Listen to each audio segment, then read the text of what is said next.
बड़ी अंदर आशा पैदा करने वाली बात है। कह रहे कामादि नाम परवशो, जिसने अखंड वृंदावनवास का नियम ले लिया पर वो कामी पुरुष है। कामादि नाम परवशो, वो स्वावसो नहीं है, जितेंद्री नहीं है, वो अजितेंद्री है, कामी पुरुष है। दूसरा यशोर्थी, वो अपना नाम चाहता है, अपना यश चाहने वाला है। तीसरा त्यक्त सत्पथा, संतों के मार्ग का त्यागी है वो। अब रह क्या गया? विचार करो, कितनी बड़ी बात कह रहे हैं। निराशा नाम की चीज नहीं होनी चाहिए। ये बात सुनने के बाद इसी में हम मिल जाएंगे, हमारे लक्षण इसी में मिल जाएंगे। पहला वाला जो वर्णन हुआ श्लोक, वो तो सिद्ध पुरुषों का है। जो अपने लोग पंक्ति में है वो इसी में मिल जाएंगे।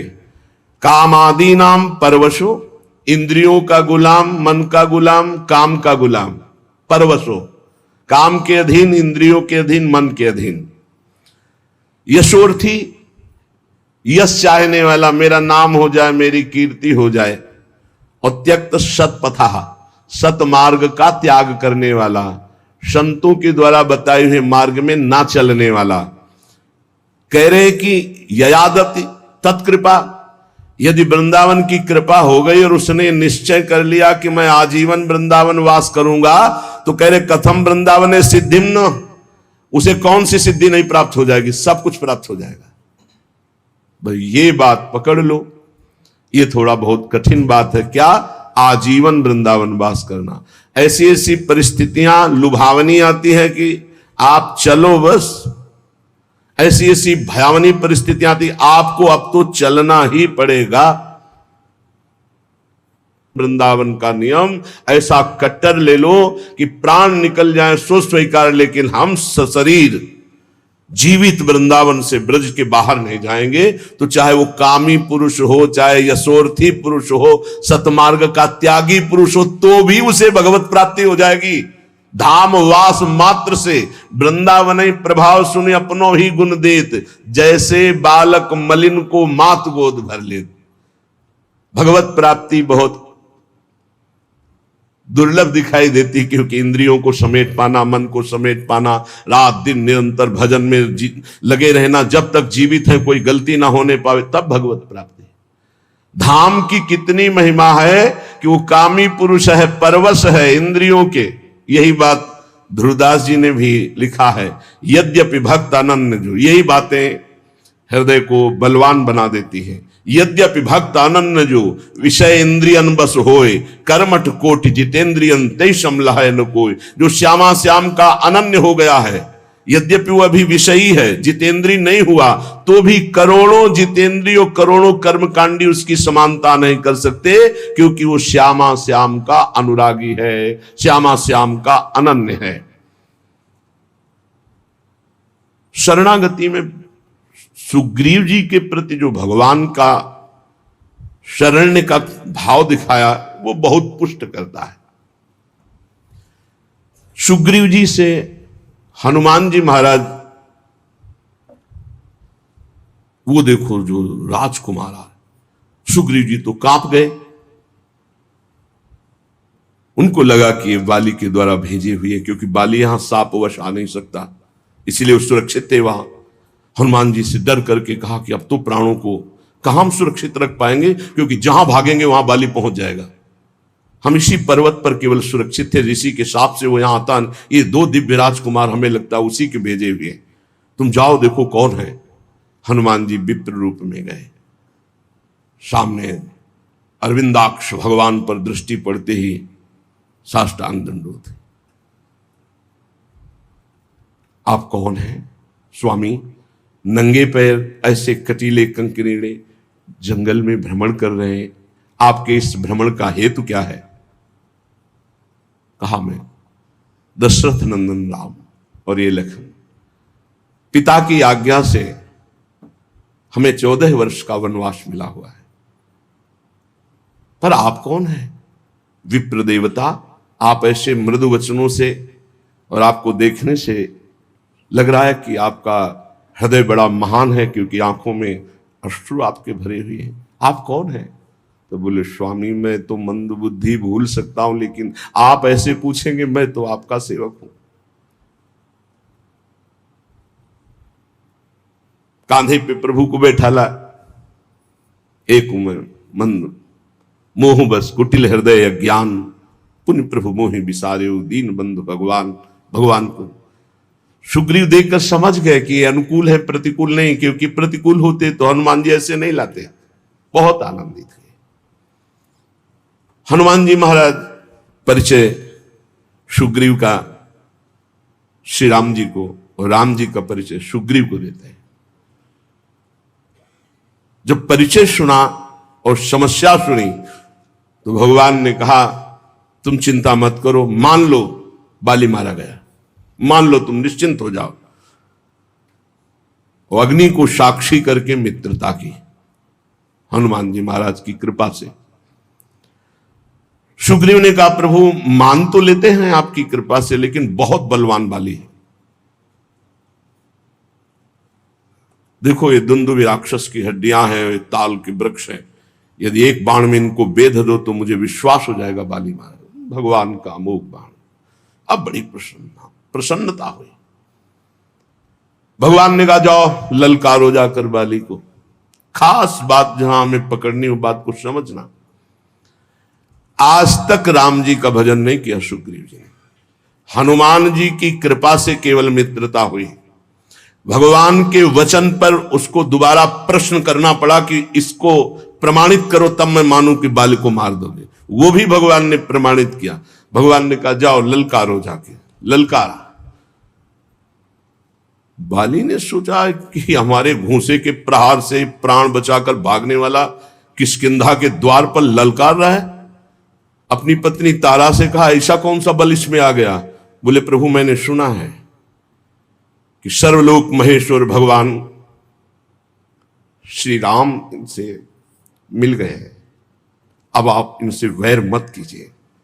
उन्होंने कहा अरे अगर भगवान है तो समदर्शी हो, मेरा और सुग्रीव का पक्ष विपक्ष क्यों मानेंगे। वो तो समदर्शी हैं, भगवान तो समदर्शी है। चल अब एक ही रूप के बाली और सुग्रीव, ऐसी पिटाई सुग्रीव की त्राहिमाम करके भागे। भगवान के समीप गए। भगवान से कहा प्रभु एक वृक्ष की ओट में थे। कहा प्रभु कहा था मेरा भाई नहीं एक काल है, नस नस तोड़ दी, और आपने मारा क्यों नहीं। बोले समस्या थी कि वहां पहचाना ही नहीं जा रहा था कि सुग्रीव कौन और बाली कौन। क्यों भगवान ने पिटवाया। भगवान को पहचानने की जरूरत है। सर्वज्ञ है, सर्वलोक महेश्वर, सर्वत्र विराजमान, सर्वसत्ता, उनको कोई जानने में अभिमान कि देख लो आखिरी में तुम देख लो फिर भी तुम में कोई बल नहीं है, मेरा ही बल महाबल है, तुम्हें कोई बल नहीं। कर प्रसाद सुग्रीव शरीरा। भगवान ने जीव इस शरीर स्पर्श किया, पीड़ा गई, नवीन बल जागृत हुआ और एक माला अपनी प्रसादी पहनाई। अब जाओ। फिर ललकारा, फिर आए भगवान ने एक बाण से।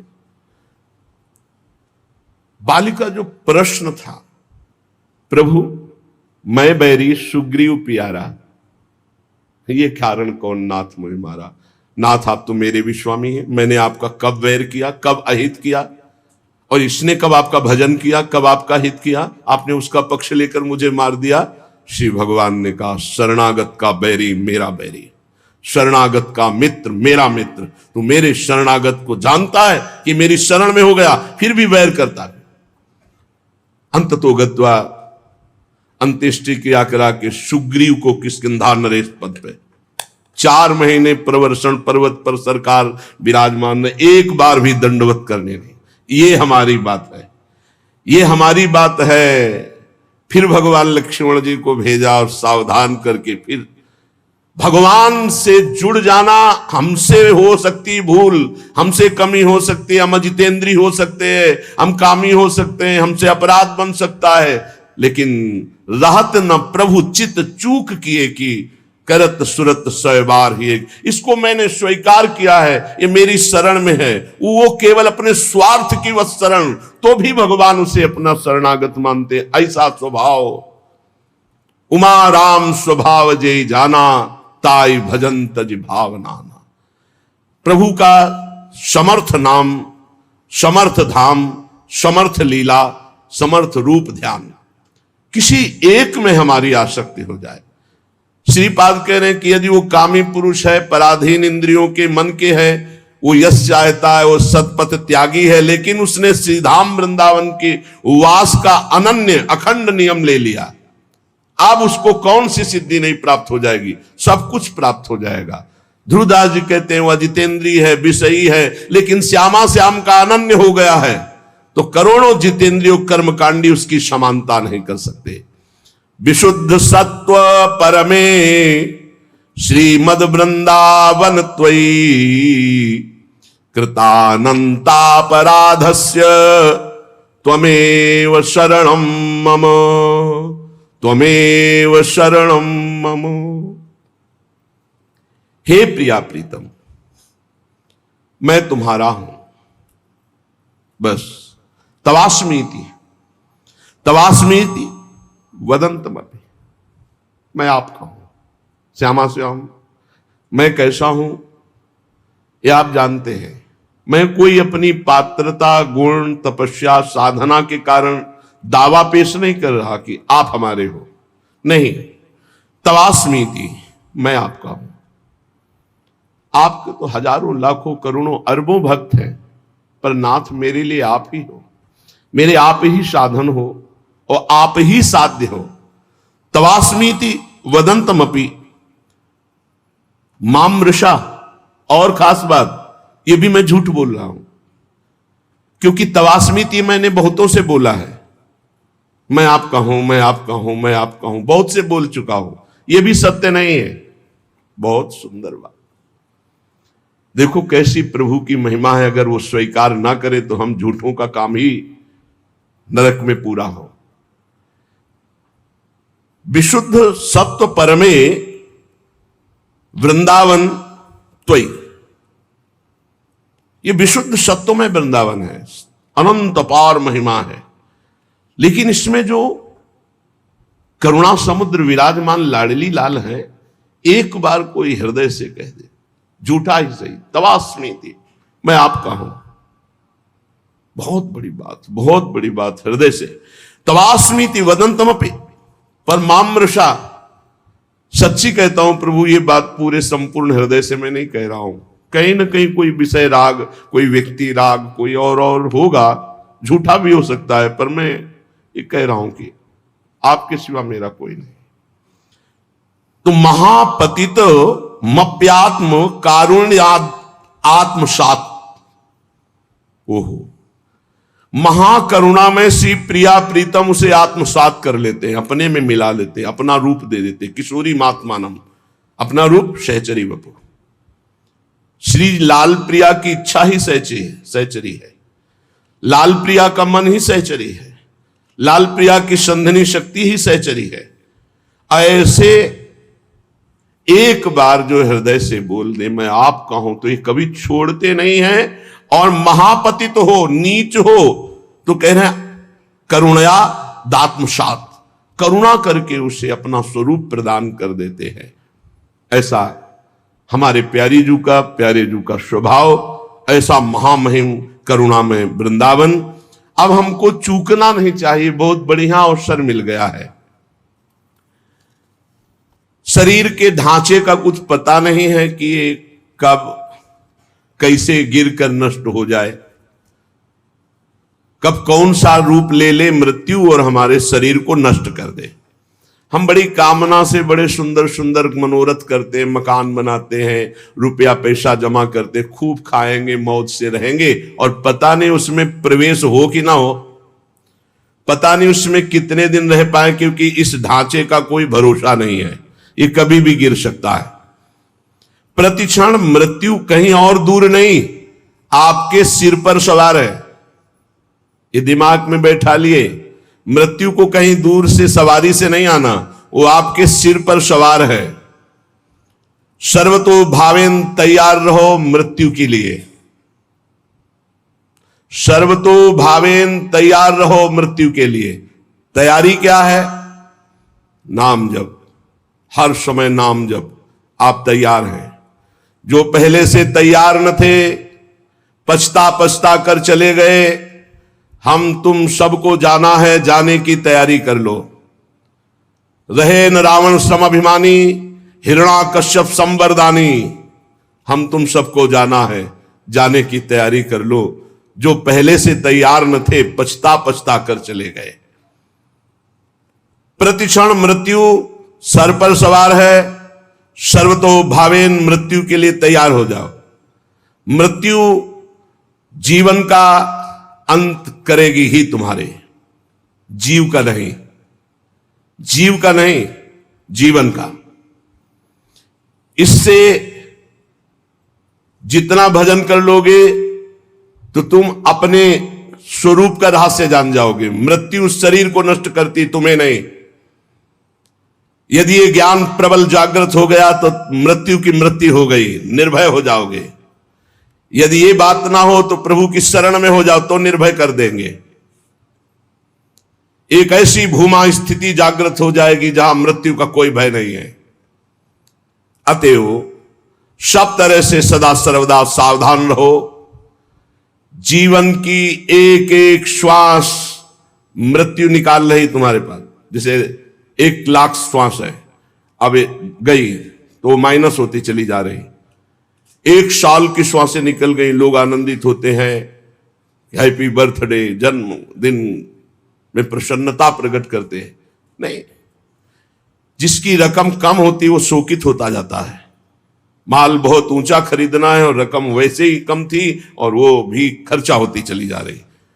माल खरीदना है भगवत प्रेम, जीवन मुक्तता, और वो रकम श्वास श्वास नाम जप, और वो श्वासें 1 वर्ष की खाली चली गई और हम हैप्पी बर्थडे मनावे। कैसी हमारी अज्ञानता है।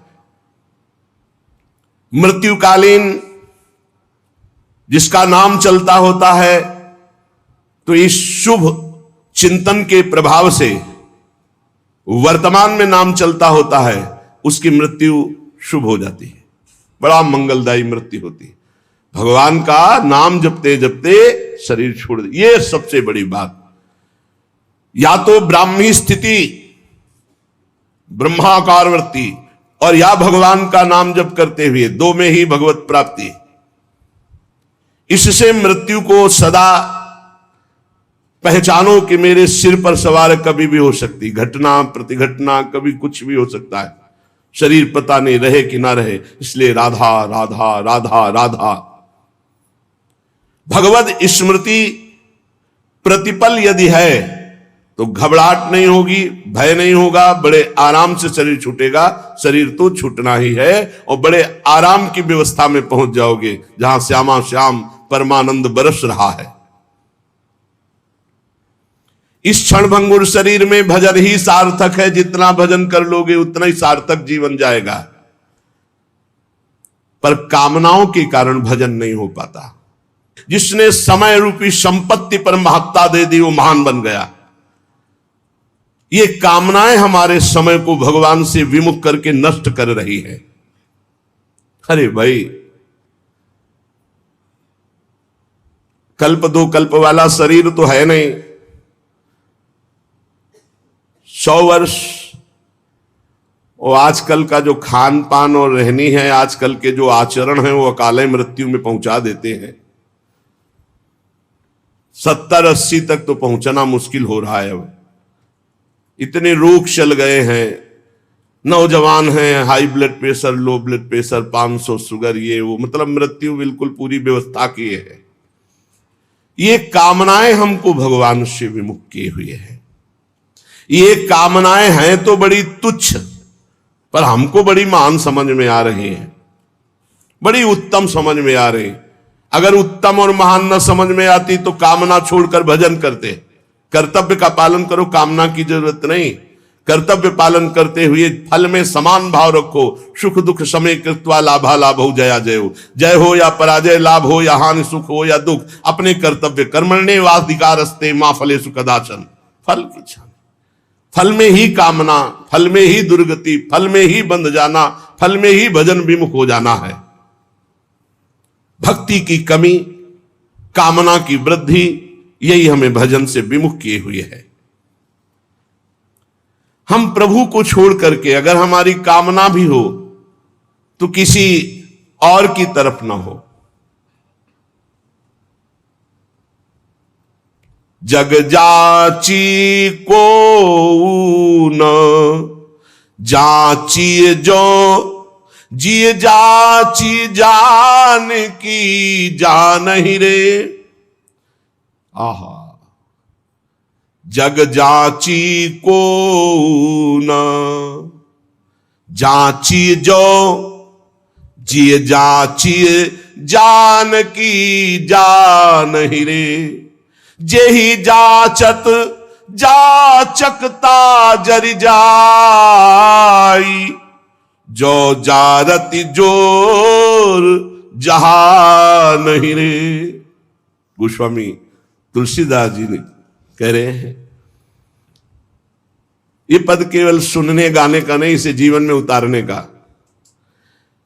अगर तुम्हें कुछ चाहिए तो जग जाची को न, किसी से मत मांगो, इस संसार में किसी से। ये बात पकड़ लो, बात पकड़ लो। जग जाची को न, मेरी बात मान लो, कोई तुम्हारी बात पूरी नहीं कर सकता किसी से संसार में, कभी किसी से मत मांगना। जाची जो, अगर मांगना ही है तो हृदय से जाची जान की जान ही रे। भगवान श्री हरि से मांगो, क्या होगा? जे ही जाचत जाचकता जरि जाय, मांगना मिट जाएगा।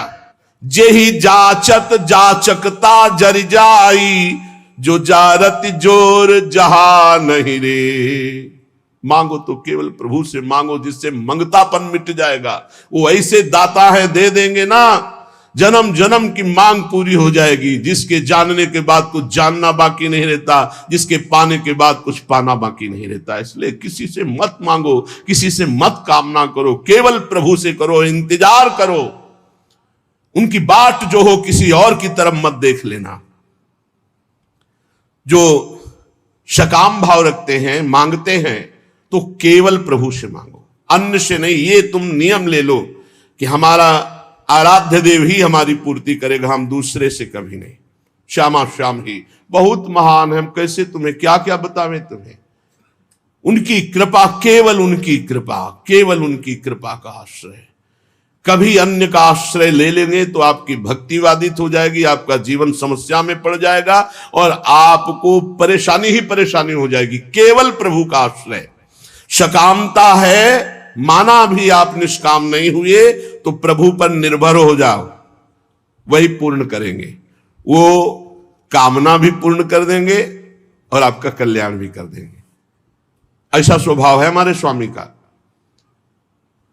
पत्नी के लिए आराधना भगवान श्री हरि की कर रहे हैं तो पत्नी भी मिली, तो आदि सम्राट महाराज मनु की पुत्री महान देवी देहूति जी, और भगवान अपनी तरफ से बोले कि मैं पुत्र बन करके आऊंगा, और कपिल भगवान के रूप में आके सांख्य शास्त्र का उपदेश करके करदम जी को परम पद में आरूढ़ किया।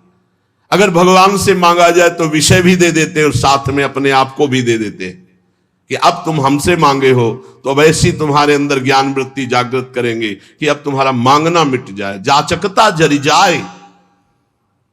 जो आज तक कोई सफल हुआ है मानो, वो केवल भागवतिक शक्ति से, दिव्य शक्ति से सफल हुआ है। किसी को अगर सफलता, लौकिक पारलौकिक वास्तविक सफलता, सफलता का मतलब रुपया पैसा बढ़ जाना, लोग संपत्ति यश मान कीर्ति नहीं, काम क्रोध लोभ मोह मद मत्सर, इन पर विजय प्राप्त करना सफलता है। और तुम लाखों उपाय कर लो, इन पर विजय प्राप्त नहीं कर सकते। इन पर जो सफलता प्राप्त करना है वो केवल भगवान की शक्ति से होता है।